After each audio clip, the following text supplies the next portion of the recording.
Hello everyone, Lisa the Explorer here in Buhay OFW. So ang awiting ito ay iaalay ko natin sa lahat ng mga OFW. Lalong-lalo na sa mga OFW na. Gusto kong sabihin sa inyo na mag-iingat kayo. Kayo ay mga bayaning Pilipino. Kaya saludo po ako sa inyo. Para sa inyo ito. Matayog ang kanyang pangarap, magandang kinabukasan ang hangad. Kaya siya'y nag-ibang bansa upang mapag-aral mga anak niyang naiiwan. Mahirap kapag siya'y nagkasakit, walang mag-abot kahit inuming tubig.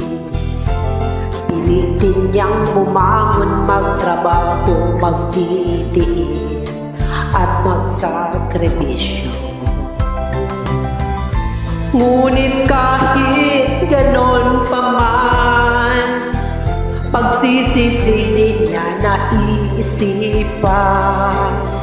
Tapusin niya ang kanyang kontrata, babalik sa Pilipinas, may naipon na.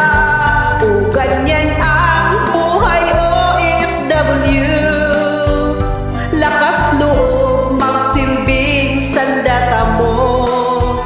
Hindi alam ang kapalaran mo na ibibigay ng Diyos na para sa iyo.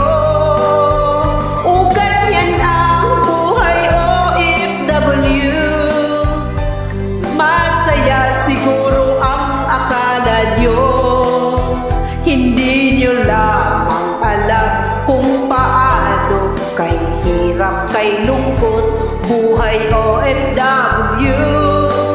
Yan ang totoo.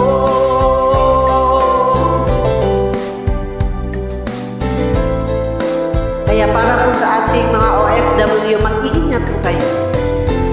At para sa mga pamilyang naiwan, iingatan din po natin ang mga padala ng ating mga OFW.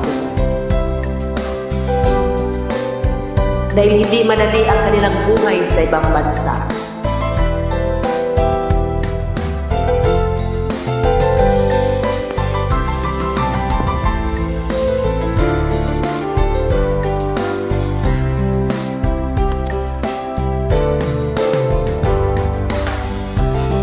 Mahirap kapag siya'y nagkasakit, walang mag-abot kahit inuming tubig. Pipilitin niyang bumangon, magtrabaho, magtitiis at magsakripisyo. Ngunit kahit ganon pa man, pagsisisidi niya naisipan.